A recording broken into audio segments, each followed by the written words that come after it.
¿no? Normalmente cuando se habla de interacciones en biología, se habla de la interacción entre dos especies, generalmente animales las dos, pero si fuera animal y vegetal estaríamos hablando de herbivorismo, en las cuales se obvia y se deja de lado todo el resto.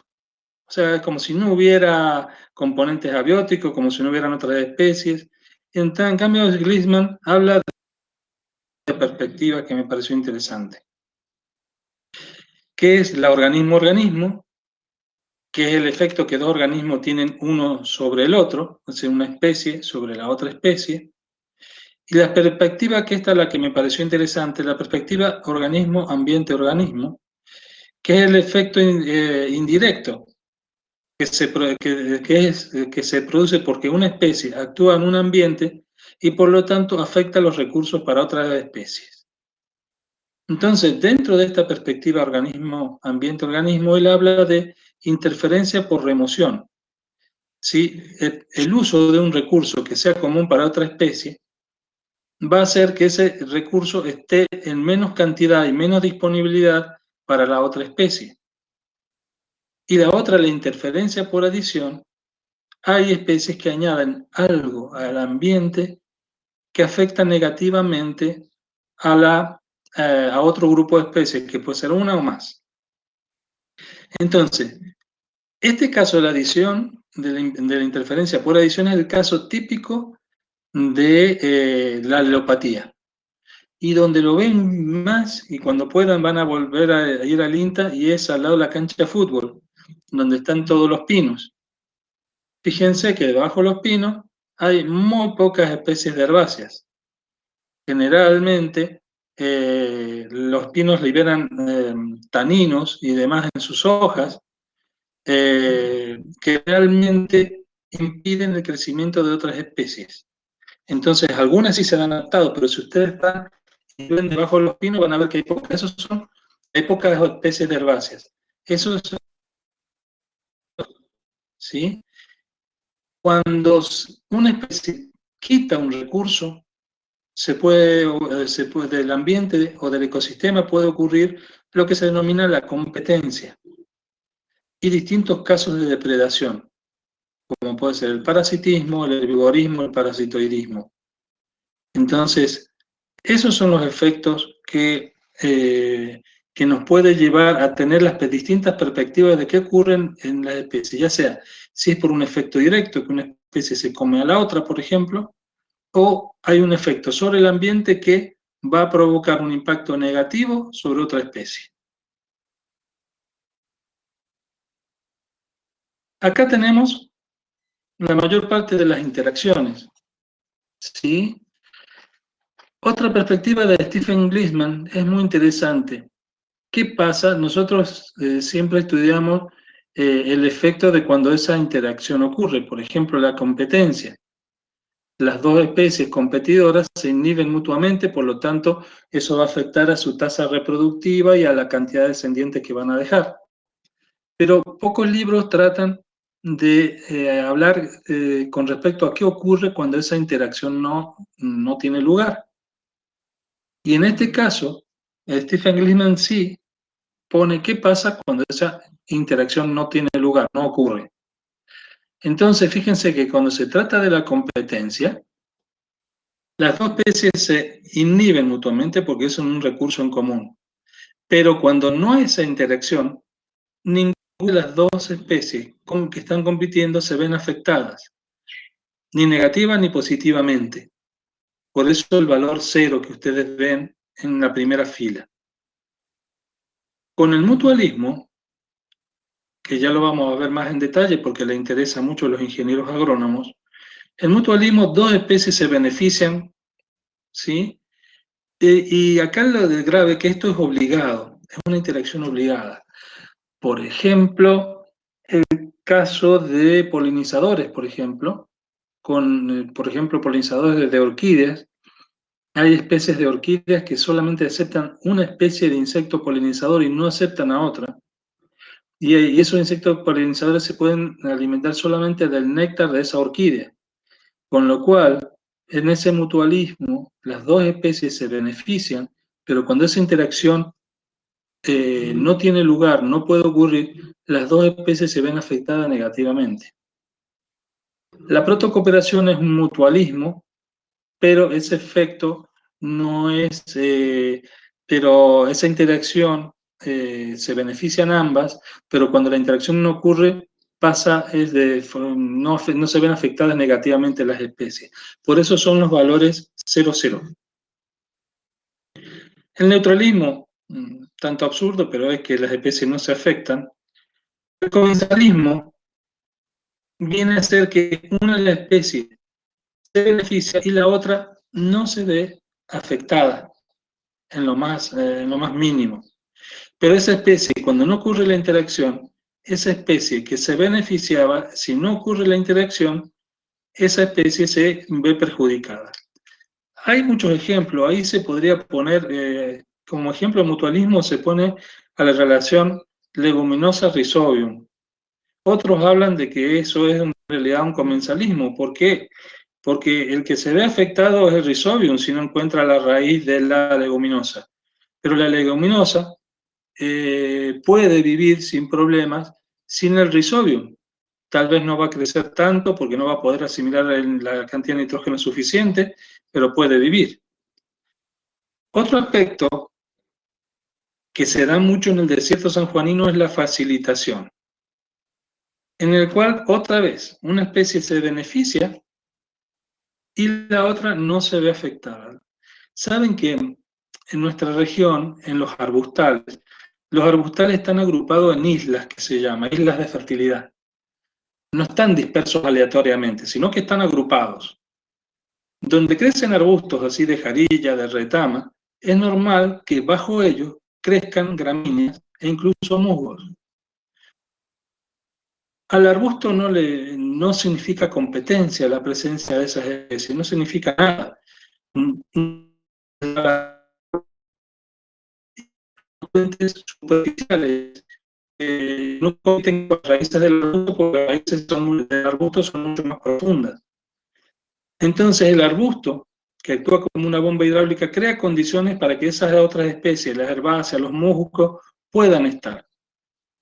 Pero si no ocurriera esa interacción, si no estuvieran los arbustos, no se podrían desarrollar esas gramíneas y menos los musgos.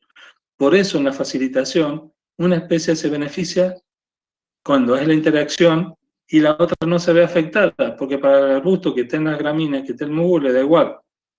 Pero cuando no existe esa interacción, las gramíneas y los musgos puede disminuir su tamaño poblacional o desaparecer localmente, mientras que el arbusto sigue su vida como si nada.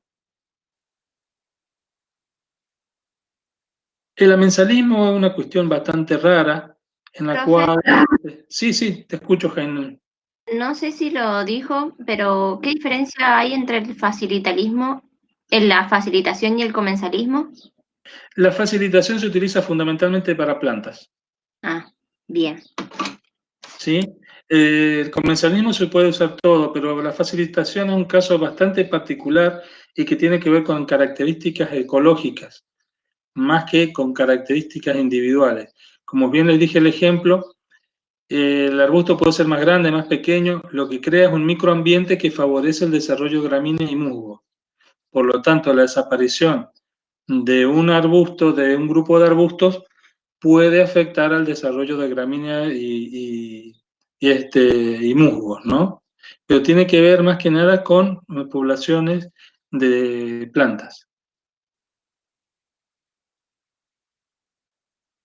Y bueno, el amensalismo, una especie se ve afectada en cuando hay interacción y la otra no se ve afectada en nada. Sin interacción, las dos especies no se ven afectadas.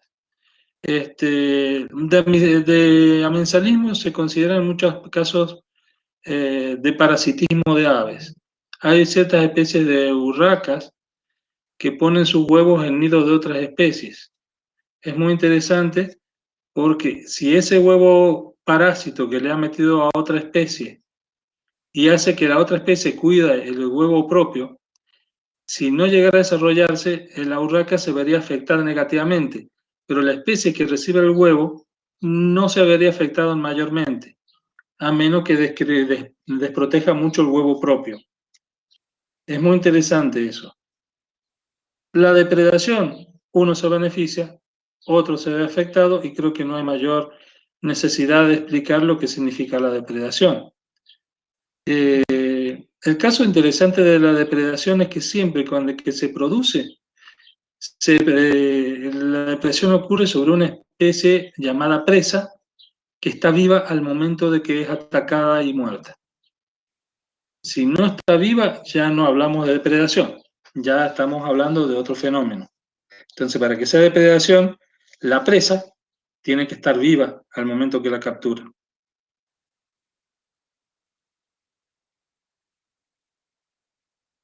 Y vamos con la competencia. Fíjense lo que les dice el concepto. Necesidad común de un recurso limitado. Ustedes saben que en la naturaleza todos los recursos son limitados.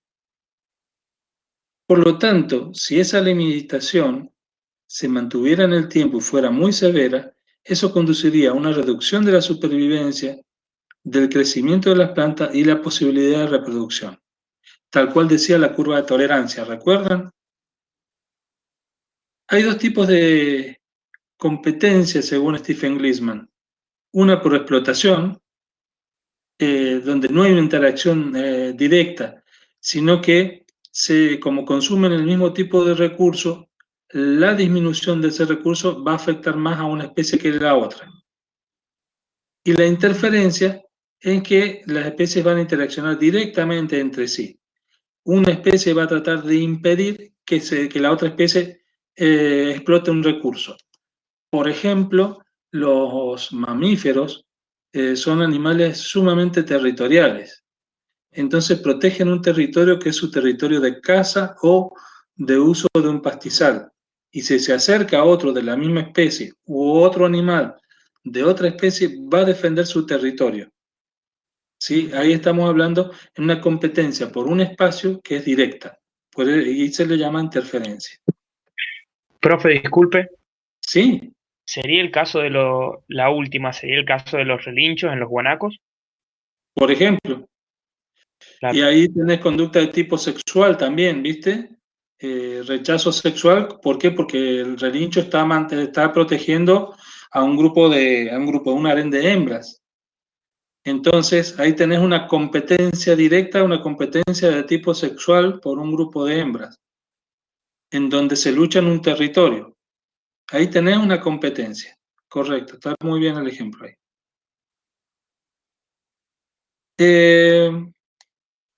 Fíjense qué consecuencias tiene la competencia para ambas poblaciones, ambas especies. El número descendiente va a ser menor, porque normalmente esta interacción va a reducir fecundidad y supervivencia. ¿Por qué? Porque se van a asignar más recursos a la defensa, se van a asignar más recursos a la lucha por un territorio, por una pareja, por lo que fuera. Entonces, se va a destinar poco a la descendencia. El otro caso es que la competencia siempre va a ocurrir cuando el recurso sea escaso, que es la mayoría de los casos en la naturaleza, ¿no? Cuando ese recurso es escaso, ahí se produce competencia. Mientras haya suficiente recurso, no va a haber tanto problema.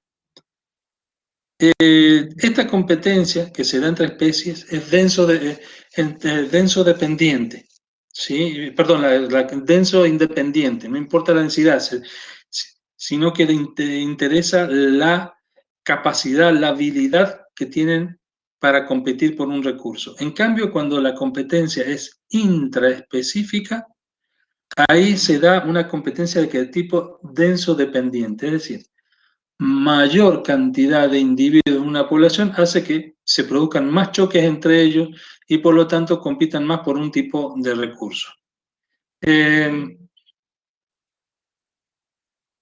Este efecto que se produce sobre los organismos, sobre los competidores, no es el mismo para todos.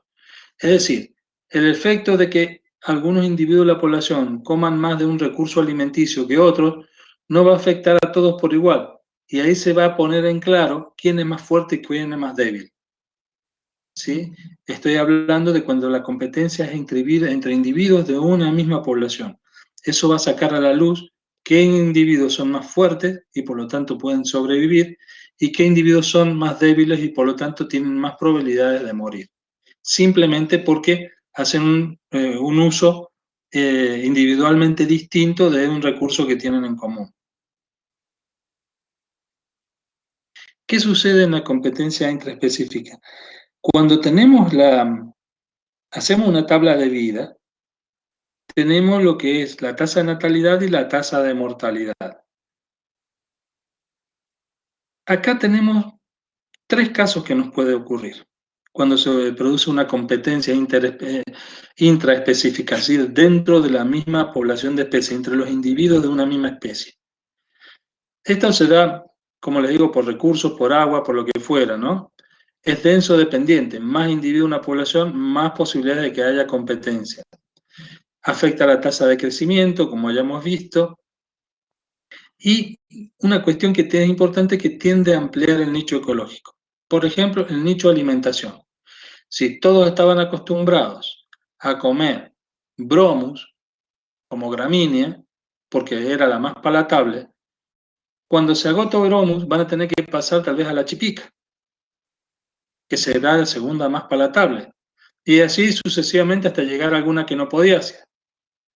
Entonces, si estaba comiendo bromus y se agrega a la dieta chipica, y después se agrega alguna que no podía ser, se amplió el nicho alimenticio. Antes comían 1 o 2 especies, ahora comen 3 o 4. ¿Qué puede ocurrir con la competencia intraespecífica? En las figuras superiores... Sí, Lucía. Eso se produce cuando hay escasez, por ejemplo, cuando en el caso de los alimentos, cuando no tienen que comer y empiezan a comer cosas que antes no comían por esto, por la escasez. Pero hay alimentos que no los comían porque no les gustaba o porque... Así es, hay muchos alimentos, mucha oferta, mucho espacio físico, lo que fuera, que no lo consumen porque no es apetecible por ellos. Estamos hablando de lo que es apetecible por ellos ya desde el punto de vista alimenticio o de cualquier otro punto de vista, ¿no? Entonces, cuando nos referimos a los recursos, evidentemente son recursos que están disponibles y que ellos usan habitualmente. Porque hay montones de recursos que podrían usar, pero por características biológicas de la especie, información genética, etcétera, etcétera, no lo usan. O porque espacialmente es un recurso que lo podrían usar, pero por ejemplo está en una quebrada, en las paredes de una quebrada. Por lo tanto, por más que puedan comerlo, está inaccesible porque no pueden llegar a él. ¿Estamos más o menos, te respondí? Entendí, gracias. ¿Qué sucede cuando ocurre la competencia intraespecífica? Pueden ocurrir varias cosas. Que esa competencia afecte a la tasa de mortalidad. Es decir, a la tasa de mortalidad que produzca un aumento de la mortalidad, pero la tasa de natalidad permanezca más estable, que es la primera figura superior izquierda. Entonces ahí tenemos un claro ejemplo en que la tasa de mortalidad aumenta, pero disminuye la tasa de natalidad.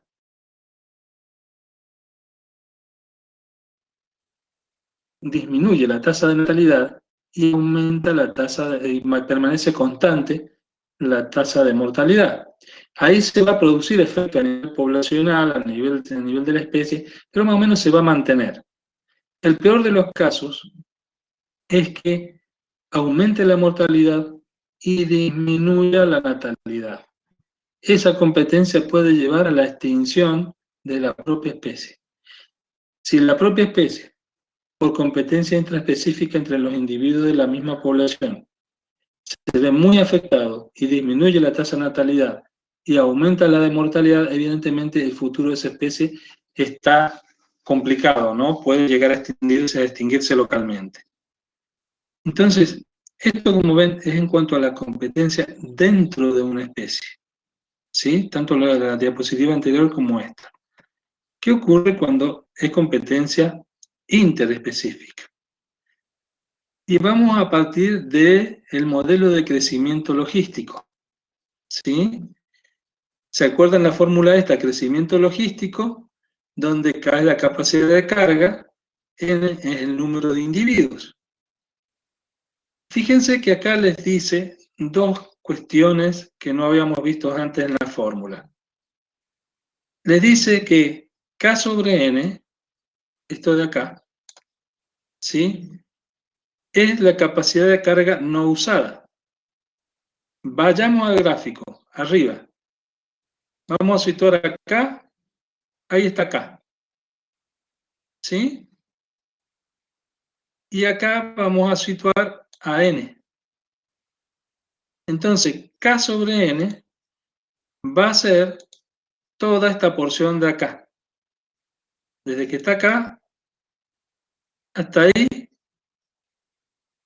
todo eso es K menos N. Es decir, es la parte de la capacidad de carga que no ha sido usada todavía, porque estamos a este nivel.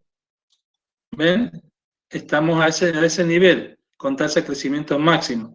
Entonces, en la fórmula, K menos N es la capacidad de carga que no se ha usado, que está disponible todavía, o sea que puede aumentar el tamaño poblacional sin que llegue a la capacidad de carga. Y K menos N dividido K es lo mismo, pero pasado a porcentaje, a proporción. Porcentaje o proporción. Porcentaje sería si lo multiplico por 100. ¿Sí?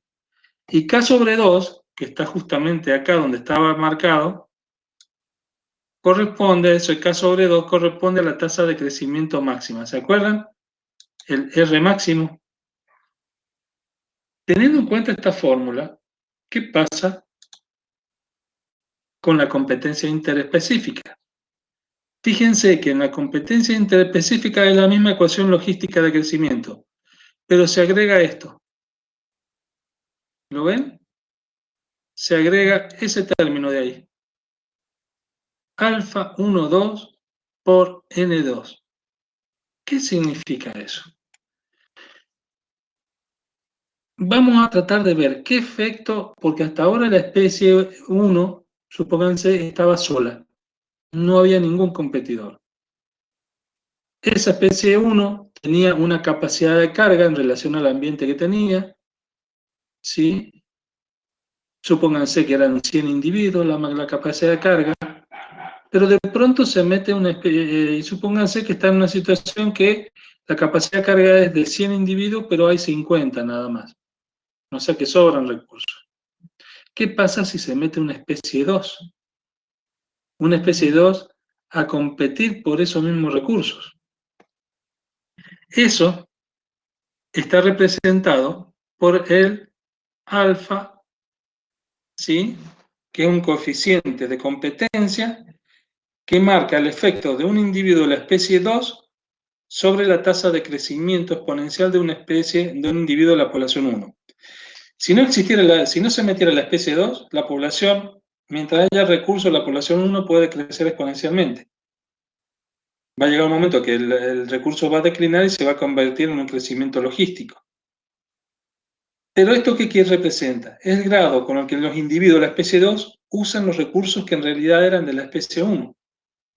Cuanto mayor sea ese coeficiente, alfa 1,2, mayor va a ser alfa 1,2 multiplicado por N2, ese va a ser, mayor va a ser el efecto que va a tener esa especie introducida sobre la especie original.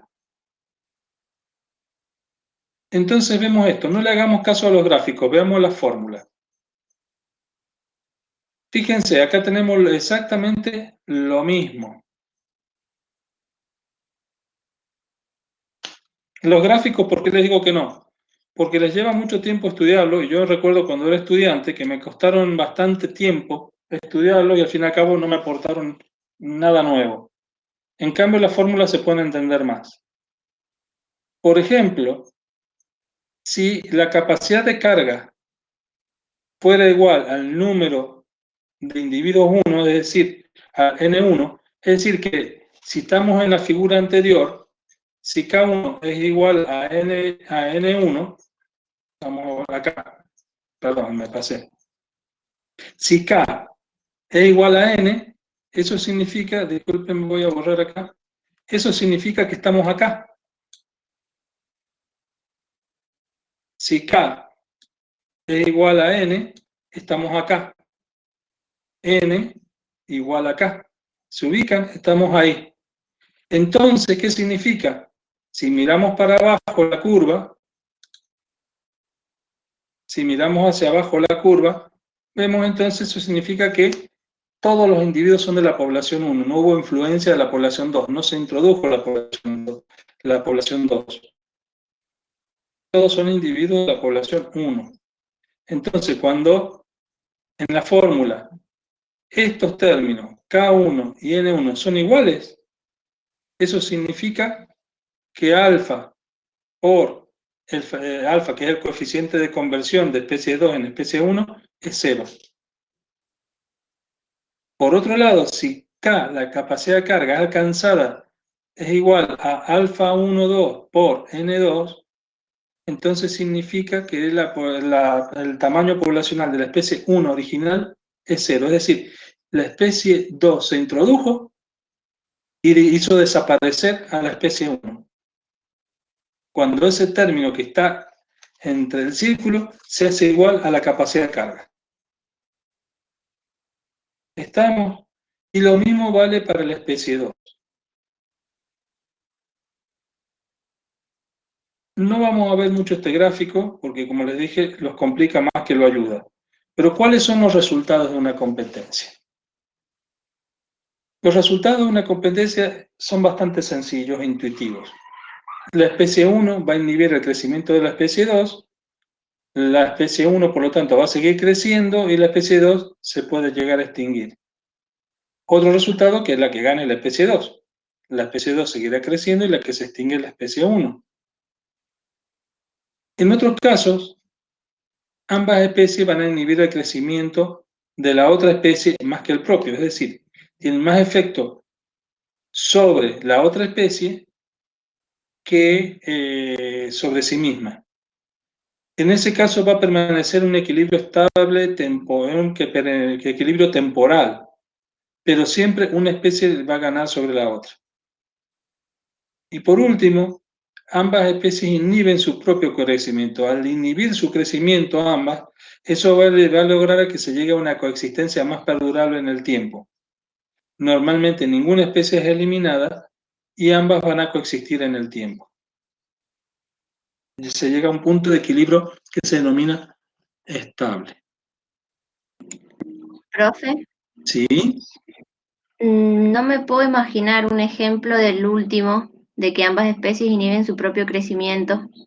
¿Cómo sería? Por ejemplo, ocurre mucho con especies, por ejemplo, insectívoras. Aves que comen insectos, sobre todo en lugares de bordes de cultivos. Compiten suponete, normalmente las aves del tamaño del pico indica cuál es el tamaño del alimento que comen. Suponete que tengas dos especies de aves que compiten, tienen tamaños de pico muy similares, por lo tanto compiten por una presa, un tamaño presa similar también. Muchas veces lo hacen y para inhibir su propio crecimiento lo que hacen es usar el recurso a distintos horarios. Una caza de noche, otra caza de día. En ese caso, lo que están haciendo es no usar el recurso tiempo, porque podrían estar las dos durante todo el día y durante toda la noche descansando desde a poquito. No, una se especializa a cazar de noche y la otra se especializa a cazar de día. Con lo cual, de esa manera, un mismo recurso, pero no al mismo tiempo. Han inhibido, han disminuido su nicho temporal. Han reducido su periodo de caza, una destinada a la noche, otra destinada al día. De esa forma utilizan el mismo recurso, pero pueden coexistir porque no compiten en el mismo momento. Compiten en tiempos distintos. Y eso podría llevar a una coexistencia perdurable en el tiempo. Por supuesto, siempre y cuando el insecto, las poblaciones de insectos sean abundantes. Si no, no. ¿Más o menos te expliqué, Jaime? Sí, sí, profe, ahí lo entendí. Bueno. Hay una cuestión que es un modelo teórico que es el principio de exclusión competitiva. ¿Cuándo ocurre esa exclusión competitiva? Y les voy a mostrar un ensayo que normalmente se hace en laboratorio con alumnos de segundo año de universidad o de finales de la secundaria. Cuando hablamos de exclusión competitiva hablamos de ciertos supuestos que son medio increíbles, pero bueno, están. Uno, es que ambos competidores se mantienen genéticamente invariables. Es cuestión rara porque siempre hay inmigración. No entran inmigrantes. Claro, justamente por eso, para que se mantengan genéticamente invariables, no tienen que entrar migrantes que puedan reproducirse con ellos y cambiar el acervo genético que tienen, ¿no? Y las condiciones ambientales permanecen constantes. Complicado. Se hacen experimentos con la especie de lemna. Lemna es una plantita muy chiquitita, flotante, acuática, que suele estar en los acuarios, que forman una capa verde sobre cualquier agua estancada, lagunas o lagos estancados, sobre todo en periodo de primavera entrando al verano. ¿Qué sucede? Se trabajó con dos especies, Lemna polyrhiza y Lemna jiva, y se vio qué pasaba con ellas cuando crecían solas o cuando crecían en presencia. ¿Qué se hizo? Estaba Lemna polyrhiza, que la tienen acá arriba, la curva de puntitos verdes, creciendo sola a lo largo del tiempo, ¿sí? Y vean cómo la biomasa, el peso que iba aumentando. ¿Qué pasa cuando a esta Lemna polyrhiza, que estaba en un acuario chiquitito, solita, le agregan especies de Lemna jiva? Fíjense lo que ocurre. Se viene acá abajo. Uy, perdón, me equivoqué. Se viene acá abajo. ¿Ven?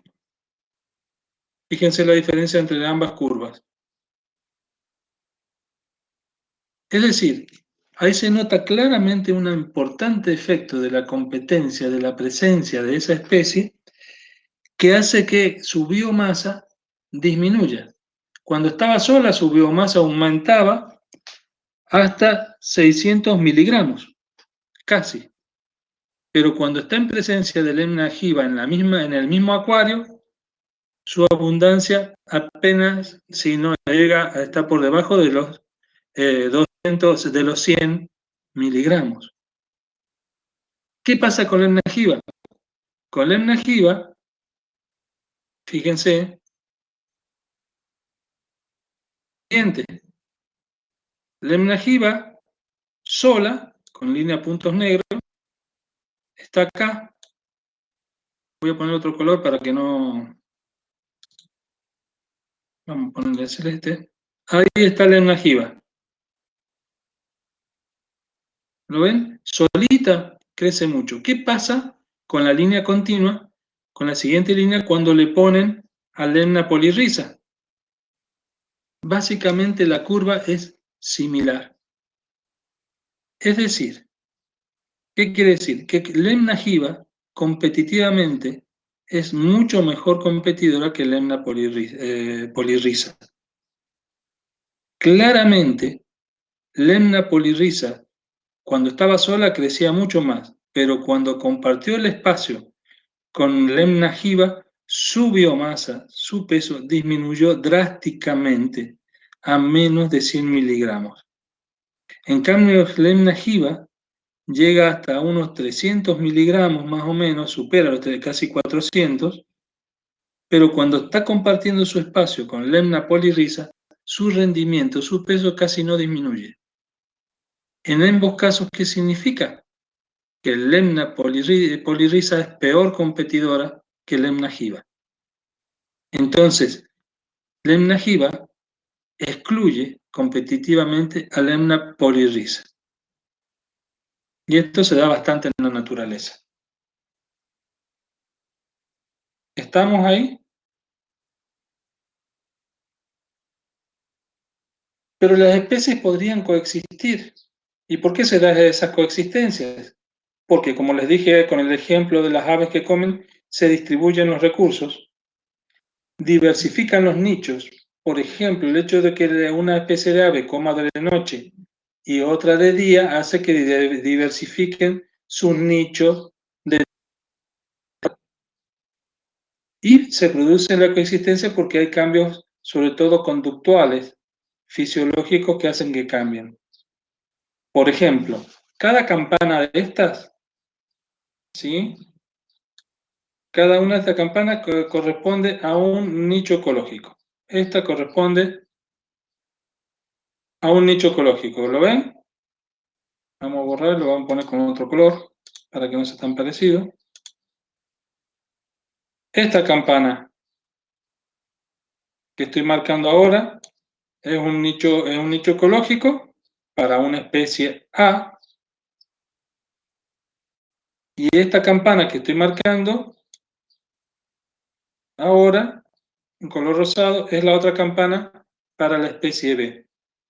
Y entre ellas hay un espacio en el cual hay superposición, se superponen los dos nichos de esas dos especies. Entonces, en el eje de las abscisas está el gradiente de un recurso. ¿Sí? Puede ser alimento, tamaño de los alimentos. Puede ser tamaño de una plantita que comen, que sean herbívoras y que sea el tamaño de una planta. Entonces, la especie A come plantas más pequeñas que la especie B en rosado. Entonces, pero se superponen, ambas van a comer un tamaño de planta intermedio. Supongan que de pronto aparece una nueva especie competidora que se nos viene acá. Aparece una nueva especie acá, se nos mete.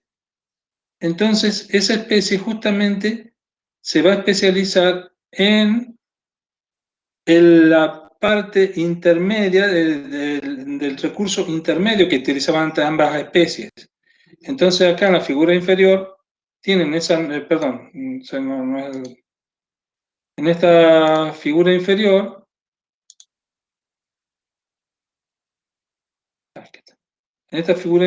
ven que se ha introducido una nueva especie y que han hecho las dos preexistentes. Las dos preexistentes, fíjense en todos los gráficos, aparece una nueva especie. Acá aparece la nueva especie. ¿Qué han hecho las otras dos especies que existían antes? Esas dos especies que existían antes han reducido sus nichos, por eso la campana, como ven, es más estrecha. La campana era, en la primera figura de arriba, era ancha, tenía un nicho ecológico que compartían un recurso entre ambas. Al aparecer una tercera, se trata de evitar la competencia. Y por eso, la que han hecho las otras dos especies es reducir su nicho, es amplitud, hacer la campana más estrecha. Y de esa forma poder convivir. Eso es lo que hace, se reparten los recursos y diversifican sus nichos. En el caso extremo lo tenemos en la zona del Amazonas, en donde hay tantas especies que eso ha llevado a que muchas de ellas se hayan especializado. Entonces se especializan en un recurso en particular, ¿sí? Se especializan cada una, ¿para qué? Para evitar la competencia. Por ejemplo, si fuera el tamaño del alimento o de las plantitas, la especie A, la especie B, las plantas más grandes, y la especie C se va a especializar, la recién introducida nueva, en plantas de tamaño intermedio. La idea es que la competencia por eso sea menor, diversificando sus nichos. ¿sí? Y de esa forma disminuyen la competencia. ¿Estamos, chicos?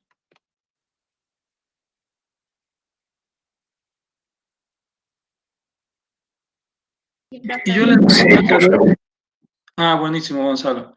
Y yo les mostré la palabra nicho, que se acuerdan que era un espacio, un hipervolumen, que estaba formado por todas las variables ambientales que influyen en la vida de un organismo. Entonces, supónganse una especie A, hablamos de un nicho fundamental y un nicho real o efectivo. En la figura del círculo que tienen ustedes, en la primera figura, acá, ustedes fíjense, ese es el nicho fundamental. Y supónganse que el nicho que estamos hablando es el nicho de alimento, todo lo que pudiera comer esa especie. Genial, está sola y come todo, lo ideal para ella lo come todo. Pero en la figura siguiente aparece que tienen que competir con nuevas especies. Entonces ya no puede comer todo lo que quería. Aparecen nuevas especies que quieren ese recurso, que compiten por ese recurso y ya no puede, ya no puede consumir eso. Entonces, tiene lo que se habla de un nicho efectivo, que es lo pintado en celeste.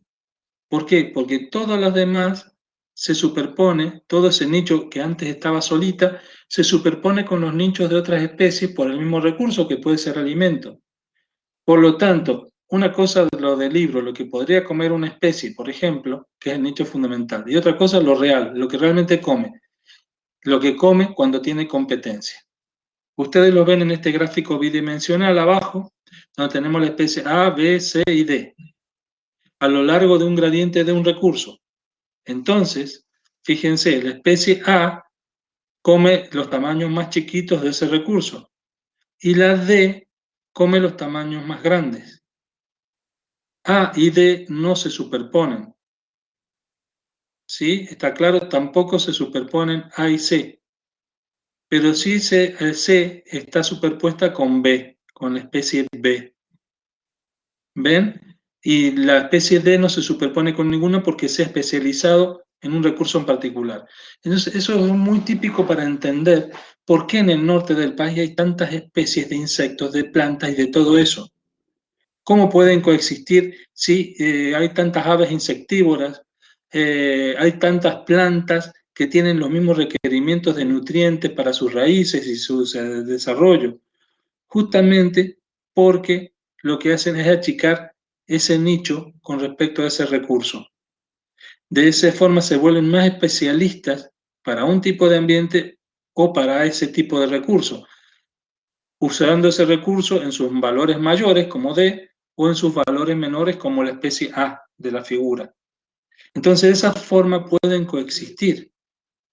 Si no, no podrían coexistir. Y eso lleva a un aumento de la biodiversidad.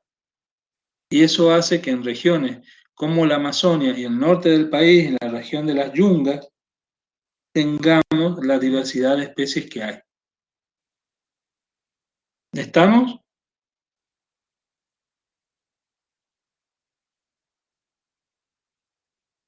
Bueno, depredación y mutualidad. Depredación, bueno, vamos a adelantar un poquito de depredación. ¿Les quedó claro lo de la competencia y lo del nicho? Sí, profe, a mí sí. Bueno, por favor, Sí, a mí profe. párenme por ahí. Yo me entusiasmo hablando y para mí es horrible hablarle a una computadora y no verlo, ¿no? Pero por ahí párenme porque yo no le miro las caras y no se queden con dudas, frénenme inmediatamente. La depredación, como les dije antes, es consumo de un organismo, que es la presa, por parte de otro organismo, que es el depredador, estando la presa viva cuando se la captura. ¿Sí? Esto quiere decir que es una relación directa. ¿Sí? No hay intermediarios.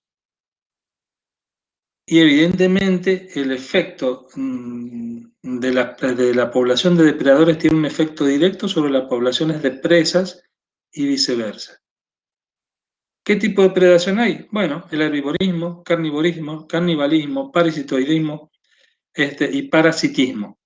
Ustedes, sobre todo, los dos últimos ya lo han visto cuando vieron zoología agrícola, el parasitismo y el parasitoidismo. ¿Se acuerdan? Sí, profe. Sí, profe. Sí, profe. Buenísimo. Según Stephen Gleason, él clasifica de distintas formas los depredadores. Fíjense, en función de los efectos que producen sobre la presa. Los depredadores verdaderos son aquellos que consumen directamente a otro animal. ¿Sí? Los herbívoros son aquellos que consumen a plantas. Los parásitos atacan a otras especies, sobre todo animales, ¿sí? Pero no suelen ser letales en el corto plazo. Mientras que los parasitoides sí, son letales, son generalmente himenópteros, que lo que hacen es parasitar y opacitar los huevos dentro de otro animal y después esos huevos cuando se desarrollan se alimentan de ese animal estando vivo. ¿Se acuerdan ustedes de los ejemplos que veían en zoología agrícola? ¿Para qué se utilizan los parasitoides? Para control biológico. Son muy estudiados justamente por el tema de control biológico. Muy estudiados.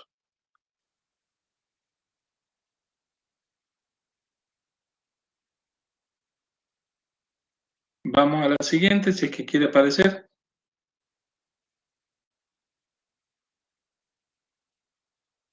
Y también matemáticamente la depredación es un modelo como el de Lotka y Voltaire, como la ecuación logística de crecimiento, se parte de ahí. Antes nosotros veíamos un término que era el término que se aplicaba a la especie competidora que se introducía cuando hablábamos de competencia. Acá hablar que hay un modelo de crecimiento para la presa y un modelo para el depredador. ¿Sí?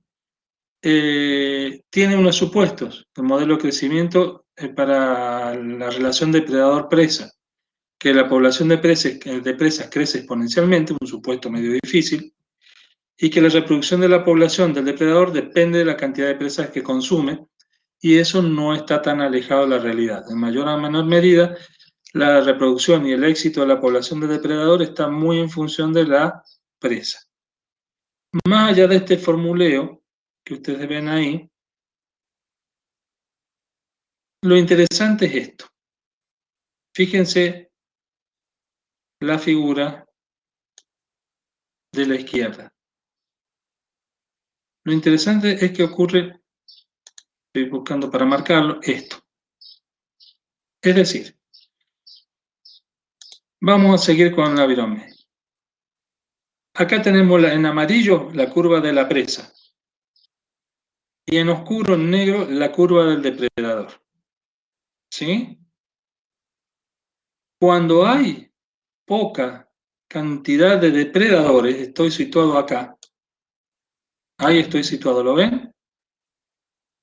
Cuando hay poca cantidad de depredadores, la cantidad de presas puede ser mayor. Después me voy a situar en un punto, hasta que llega la cantidad de presas, llega en este punto, que les estoy marcando ahora, llega a ser máxima la cantidad de presas, ¿sí? Pero la cantidad de predadores sigue creciendo todavía. Al seguir creciendo la cantidad de predadores, va a llegar a un punto, ¿sí?, en que la cantidad de presas va a estar bajando y la cantidad de depredadores va a estar aumentando.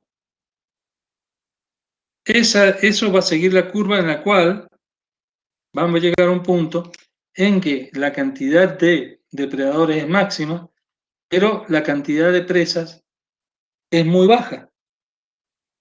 Al ser tan baja la cantidad de llegar a un mínimo, eso va a provocar un cambio bastante importante.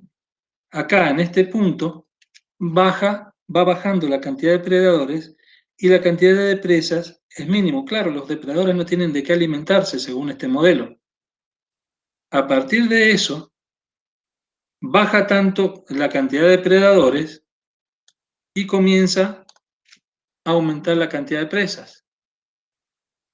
Cuando la cantidad de depredadores se hace mínima, la cantidad de presas va aumentando. Y así sucesivamente a lo largo del tiempo. Es decir, que la abundancia de depredadores y de presas no son sincrónicos, sino que hay un efecto ralentizado. Si hay muchas presas, ¿sí?, va a ir aumentando poco a poco, la cantidad de depredadores baja. La cantidad de depredadores, eso va a provocar una disminución en el tamaño de presa, en el tamaño poblacional de presas. Y a medida que disminuye el número de presas, los depredadores van a llegar a un máximo, pero va a empezar a escasear el alimento.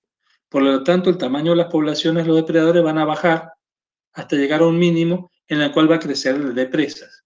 Eso es lo que describe la fórmula anterior. ¿Qué ocurre en una sola oscilación? Una sola oscilación es esto. Ahí se los marco.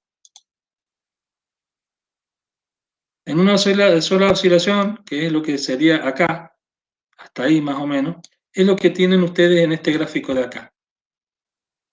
¿Sí? En esa oscilación vamos a ver, vamos a poner otro color.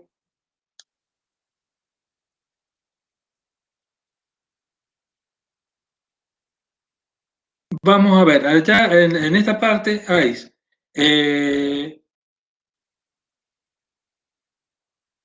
menos presa, vamos a empezar acá en esta parte superior, muchos depredadores y poca presa. Y estaríamos acá. Muchos depredadores, poca presa. ¿Sí? Acá tendríamos menos presa, pero también menos depredadores. Estaríamos más o menos por acá. Y acá tendríamos más presas y menos depredadores. Estaríamos por acá. Y acá estaríamos más presas y más depredadores, estaríamos ahí. Es decir, lo que les representa la figura a la derecha es una oscilación completa, una sola, de lo que pasa en la relación depredador-presa. Hay, como les digo, una sincronía en el crecimiento del tamaño poblacional de la especie de presa respecto a la de depredadores. ¿Por qué? Porque el modelo supone que el tamaño de la población de depredadores está en directa relación con el tamaño de población de las presas, pero que el efecto no es inmediato. Es decir, a mayor cantidad de presas no es inmediato que aumente la población de depredadores. ¿Por qué? Porque cada especie tiene su proceso reproductivo, su periodo de gestación, entonces la respuesta no es inmediata. Y esas oscilaciones no se realizan en un año, puede tardar varios años. ¿De acuerdo? Entonces, esto es lo que le dice el modelo de depredador-presa y esto es lo que yo quiero que se acuerden. De esta, si se quiere, estas oscilaciones de depredador-presa que son asincrónicas en el tiempo. ¿Estamos? Sí, profe. Sí, profe. Para Sí, el viernes vamos a seguir con mutualismo y con herbivorismo. Enseguida ya les subo esta clase para que ya la tengan por si la quieren leer antes. Y quiero mostrarles ahora, vamos a ver si puedo subir otra presentación, que es justamente el trabajo práctico. A ver si lo encuentro, ténganme paciencia.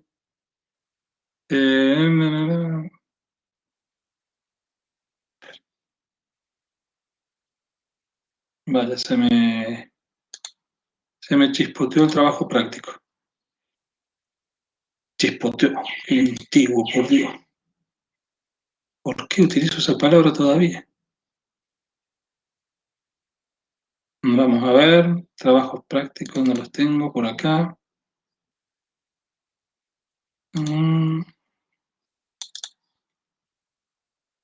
Acá está.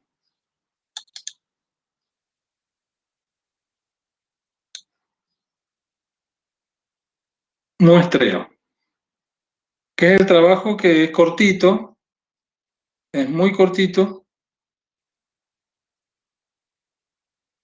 Ahí ya estoy. Sí, te escucho. ¿Perdón? ¿Cuándo se tienen que entregar ese trabajo práctico? Lo más pronto posible. Si puede ser durante el fin de semana, mejor, ¿viste? Si no, el miércoles que viene, pero me gustaría que estuviera antes, cosa que lo pudiera corregir antes, revisar antes, ¿viste? Bueno, Eso sería lo ideal. Bueno, el 3, patrón de distribución y tipo de muestreo. Y acá hay 3 ejercicios de los cuales me interesa este, que les puede causar algún inconveniente. Dice 1. La figura y determine la abundancia de Plantago lanceolata, Taraxacum officinale. Está claro que Plantago lanceolata es esta, ¿no? Esta es Plantago. Esta es Taraxacum, la de azul. Y la chiquitita, y la chiquitita es Trifolium. ¿Estamos ahí? Esta chiquitita es Trifolium, para que estemos todos de acuerdo. Entonces ustedes van a determinar esto, más o menos el tamaño del lado. El lado es de 1 metro. 1 metro de lado. ¿De acuerdo, chicos?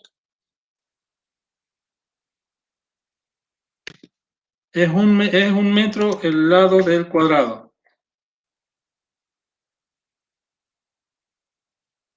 Por lo tanto, nosotros tenemos que saber, sobre todo para la cobertura, qué porcentaje de superficie ocupa esa especie vista desde arriba. Y no es tan sencillo como parece, sino que nosotros supuestamente vamos a dedicarnos a Plantago lanceolata. Algunos me dirán, bueno, Plantago lanceolata y ocupa el 20%. Otro me va a decir, no, el 15%. Claro, el tema es que yo tengo... Y tal vez lo que tengo que hacer es trazar cuadrantes, ¿sí? Trazar un cuadrante así, dividir por la mitad, dividir así para saber qué superficie puede ocupar Plantago lanceolata. Entonces, para uno puede ser el 18%, para otro observador puede ser el 15%, etcétera, etcétera. Entonces va a variar mucho.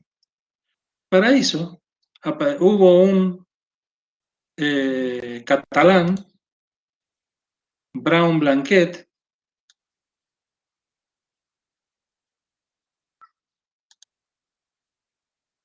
se escribe así, es Brown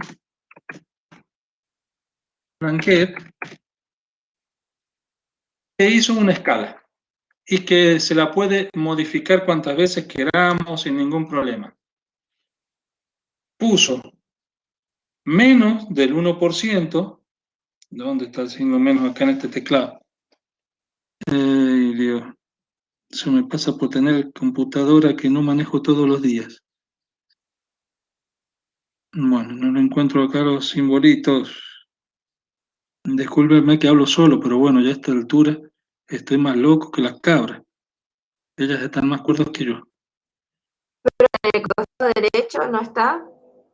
Sí, ya lo encontré. Ahí estamos, gracias. Menos del 1%, porque la cobertura se mide en porcentaje, ¿ven?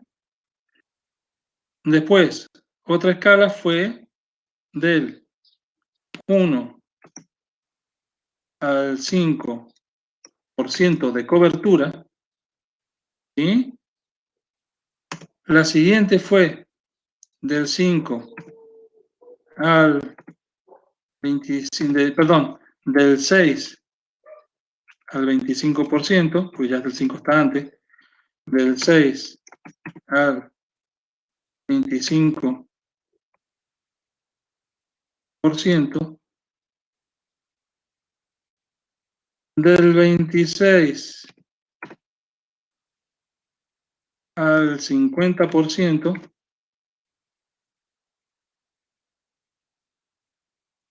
del 51 al 75% y del 75 al 100, perdón, me equivoqué ahí, no bajé, del 75 al 100%. ¿Qué significa esto?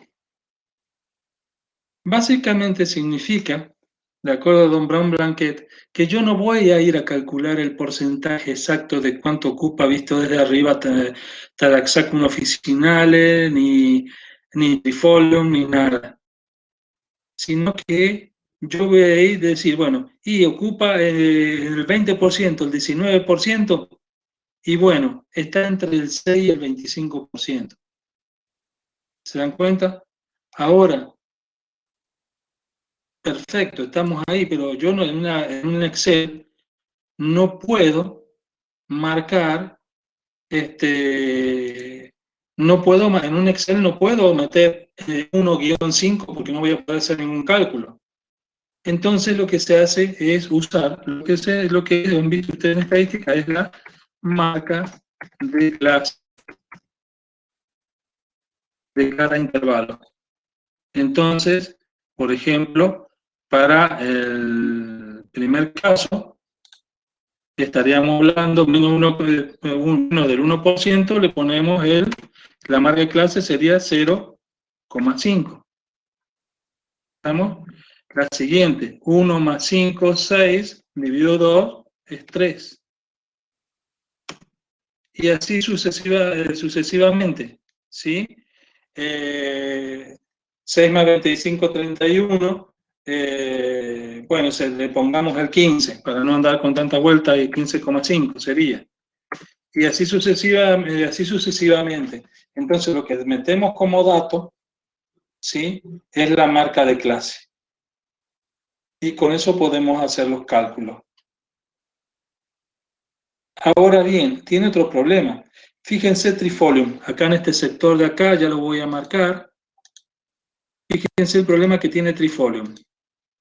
Trifolium nos jode la existencia porque resulta que en este sector de acá hay trifolium encima de Taraxacum y en algunos casos por debajo de Taraxacum.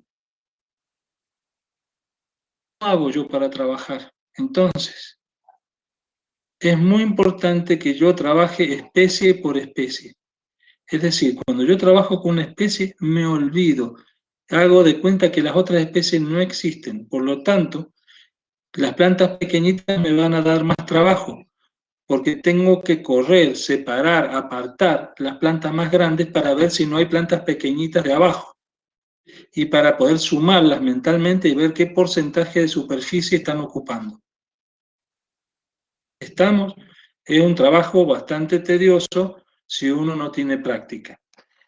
Y otro tema que tenemos que recordar, muy importante, que es un dato sumamente importante, sobre todo para nuestra región, es determinar la cobertura del suelo desnudo. Indispensable para nuestra región. Es decir, aquella parte del suelo que no está cubierta por vegetación. Y lo tenemos que hacer de la misma manera. ¿Qué sucede? Yo no sé, los porcentajes de cada una de las especies no se pueden sumar. Los porcentajes de la superficie que ocupa cada especie no se puede sumar porque siempre va a dar más del 100%. ¿Por qué? Porque es superposición, porque visto desde arriba, una misma superficie puede estar ocupada por 2 o 3 especies. Las especies más grandes estarán por arriba, las medianas por debajo, y las medianas taparán a las pequeñas.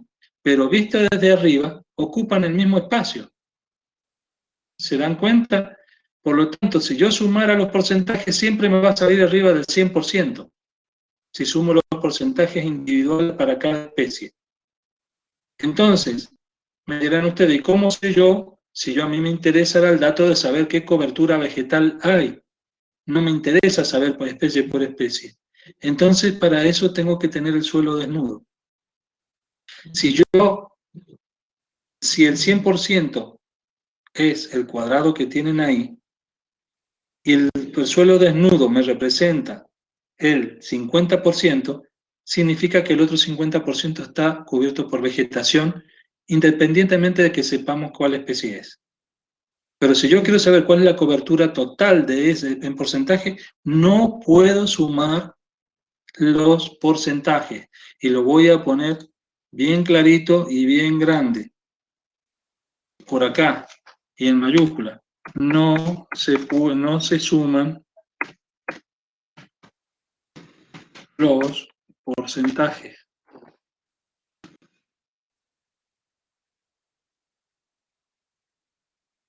Oh, me salió. Bueno, esa era la idea, ¿no? Me salió cualquier cosa. Ahí estamos. Estamos, chicos. En cobertura no se pueden sumar los porcentajes de las especies. Es un error grave. ¿Sí? Entonces, este es el ejercicio que yo les quería aclarar. Los otros ejercicios son bastante más sencillos y lo pueden deducir ustedes, y por supuesto yo estoy atento a las consultas que me quieran hacer. Léanlo, cualquier cosa el viernes le sacamos una duda. Sobre todo, lean también el ejercicio final y traten de decirme cómo lo resolverían. ¿De acuerdo? Este ejercicio final. Que es interesante porque lo tomé de un paper chileno, en el cual son ingenieros agrónomos los que lo publican, pero a diferencia de otros son ingenieros agrónomos que cultivan algas. Entonces, en realidad ellos trabajan con 20 especies de algas, que hacen ensayos para saber cuál es la que le conviene cultivar en la costa de Chile, cuál no, y ahí les he puesto un ejemplo. Y le puse ese ejemplo porque era distinto. Siempre estamos hablando de cultivos normales, horticultura, lo que sea, y estos son ingenieros agrónomos que se metieron dentro del agua marina. Entonces, como ejemplo, me pareció interesante. Entonces, fíjense, traten de resolverlo, y el día viernes volvemos a repasar todo esto. ¿Alguien tiene alguna consulta?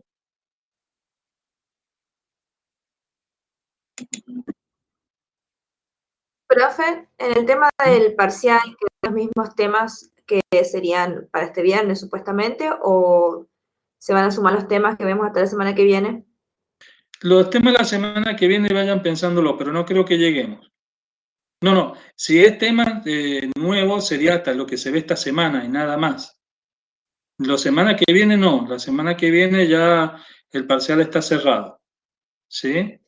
No, yo siempre, los contenidos son hasta una semana antes. Pero el tema de ya vamos a ver cómo andamos con el nivel para las interacciones, si lo incluyo o no en el parcial.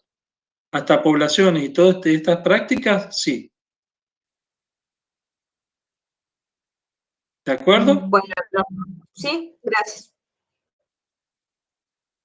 Bueno, si no tienen más dudas, los dejo que vayan a tomar la lechita entonces. Profe, gracias. Sí. Bueno, profe, gracias.